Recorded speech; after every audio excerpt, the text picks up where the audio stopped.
ሰላም የልሳን ጨዋታ ቤተሰቦች እንደምን አላችሁ?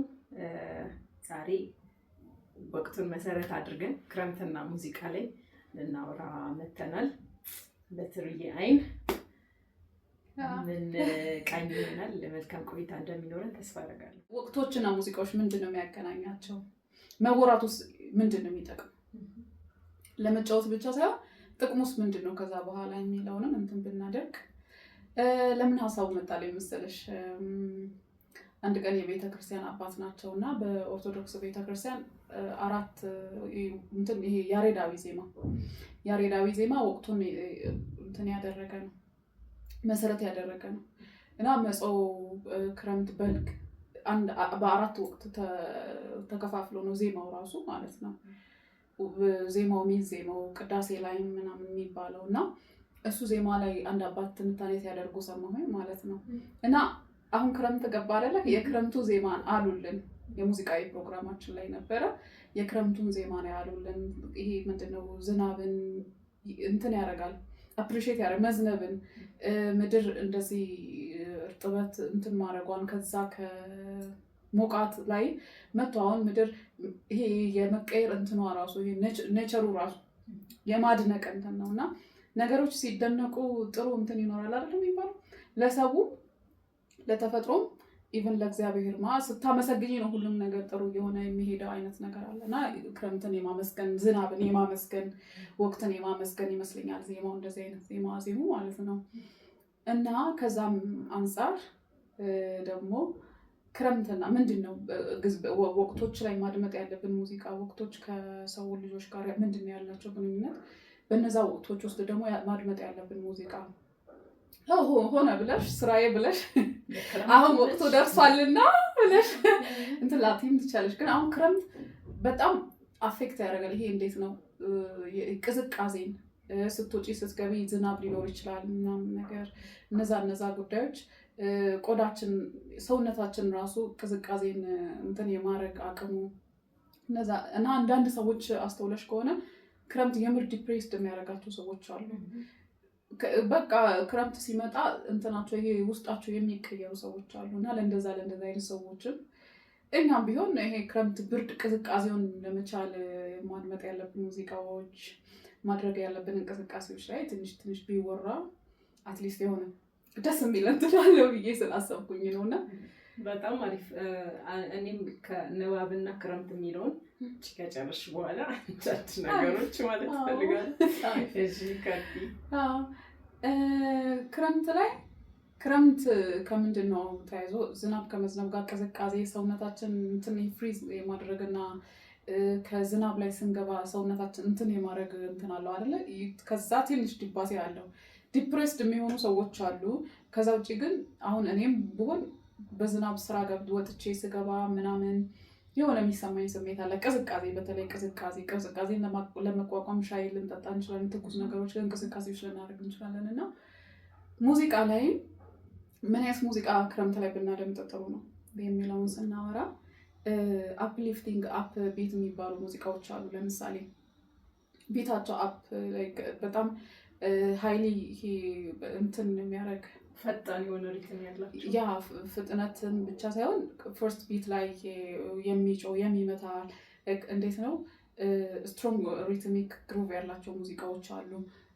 ልክ ቢታቸው አፕ ቢታቸው ሰከንድ ላይ መጥቶ ወደ ላይ እኛን የማነሳሳት ልባችን ሲመታ ራሱ ከቢቱ ጋር ይሄ እንዴት ነው እንዲሰምር ነው የሚያደርገው እና እንቅስቃሴያችን ውስጥ ይካተታሉ። ሰውነታችን ሳያስበው ነው እየሞቀ የሚሄደው ማለት ነው። ከውጭ የሚመጣውን ቅዝቃዜ በውስጥ በልባችን በሚመታው ምት ያሟሙቀዋል። የልብ ምታችንን እኮ ፊዚካሊ ላይ ቀይረው ይችላል።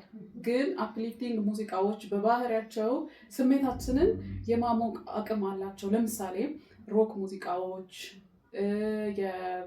በስትሮንግ ሪትም ግሩቭ ያላቸው ሬጌ ሙዚቃዎች፣ እነዚህ ሙዚቃዎች በጣም ሰውነታችንን የማሞቅ እንትን አላቸው። እንደዛ የሚያደርጉበት ምክንያት ምንድነው? ቢታቸው ወደ ሰውነታችን ወይ ስንሰማው የደም ዝውውራችንንም የልባችንንም ሙቀት ይጨምረዋል።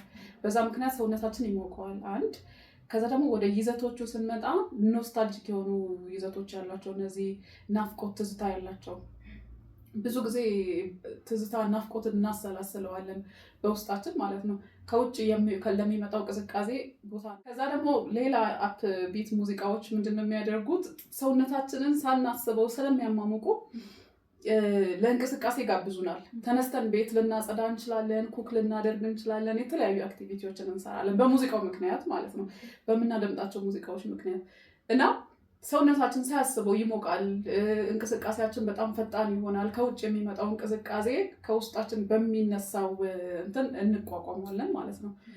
ስለዚህ እነ ሮክ ሙዚቃዎች ሮኪ የሆኑ እነዚህ እንዴት ነው አፕ ቤታቸው በጣም እንትናቸው ስትሮንግ ሪትም ግሩቭ ያላቸውን ሬጌዎች፣ ፖፕ ሙዚቃዎች ላይም በጣም አፕ ቢት ያላቸውን እና እነዚህ ስትሮንግ ሪትሚክ ግሩቭ ያላቸው ሙዚቃዎች በመስማት ወይዘውን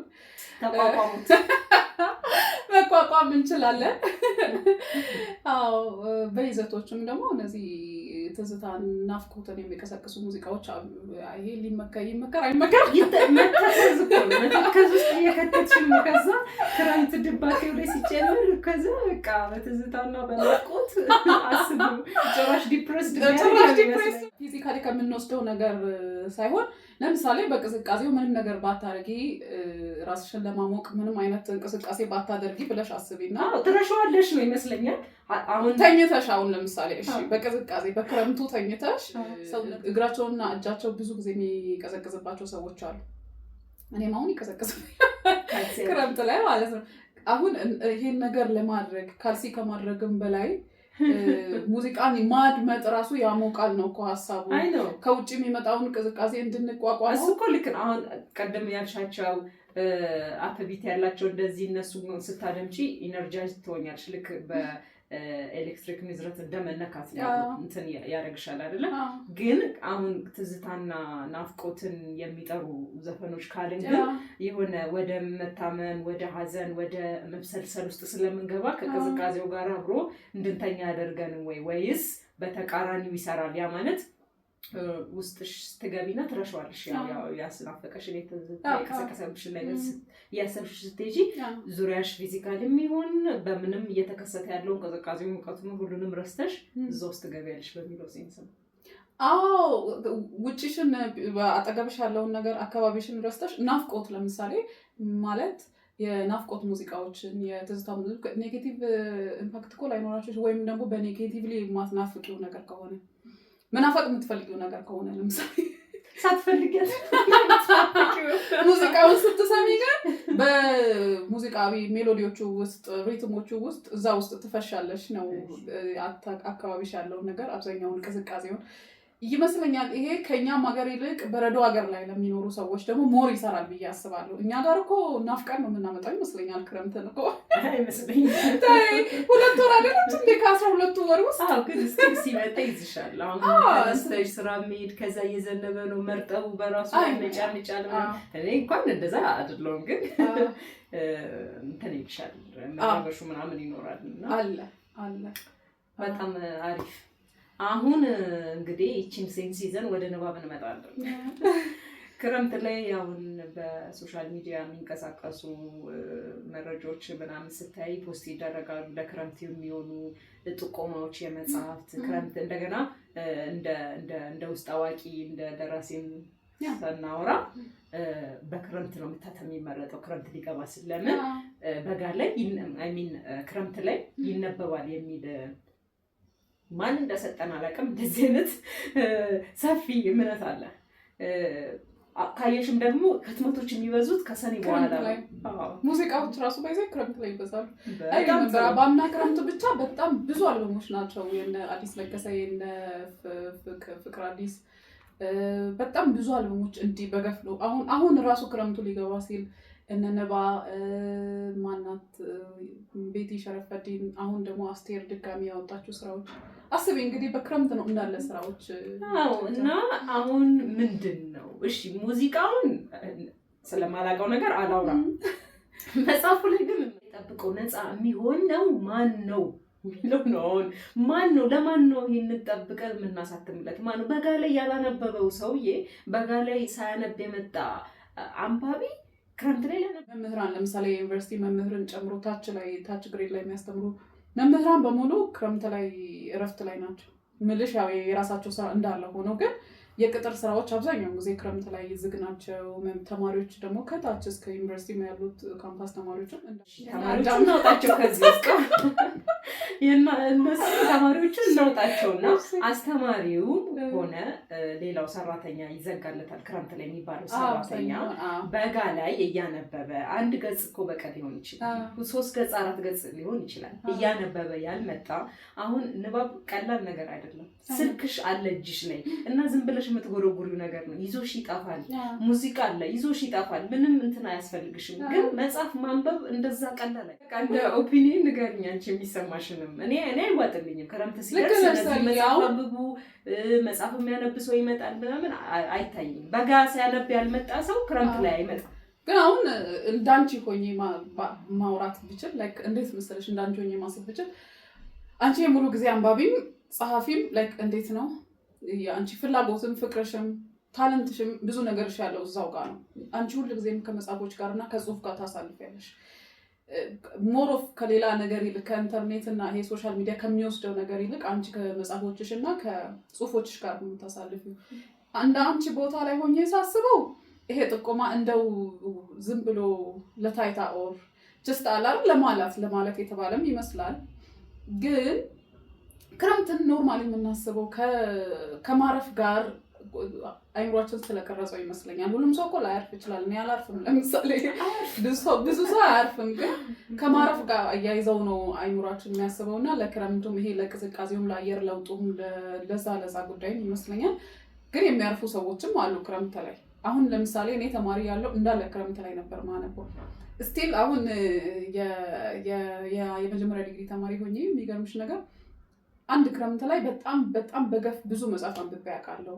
ሰርቼም አውቃለሁ ስልሽ ይሄ እንዴት ነው ሪቪው ምናምን የሚባል ነገር እየጀመርኩት የዛኔ ነው ምናምን ነገር እና በሚገርም ሁኔታ በጣም ብዙ መጽሐፎችን ያነበብኩት የዩኒቨርሲቲ ተማሪ ሆኜ ነው። ከዛ በኋላ በክላሱ ምክንያት ኤምኤ ክላስ ወስድ ሊትሬቸር ስለሆነ እየተገደደ እንጂ ስለሽ የዛን በፍላጎትና በፍቅር ግን ያነበብኩት የዩኒቨርሲቲ ተማሪ ሆኜ ክረምት ላይ ወደ ቤት ስመለስ ነው አብዛኛውን እና ይመስለኛል ከማረፍ ከተማሪ ጋር ከአካደሚክ ስታፍ እንትን ጋር ተያይዞ ክረምት ላይ ብዙ የሚያርፍ ሰዎችም አሉ። እና ደግሞ አመታዊ እረፍት መውሰጃ ጊዜዎች አሉ ለመንግስት ሰራተኞችም ለግል መስሪያ ቤት ሰራተኞችም በአመት ይሄን ያህል ጊዜ እረፍት መውሰድ አለበት አንድ ሰራተኛ የሚል ህግ አለ። 1 ወር መሰለኝ።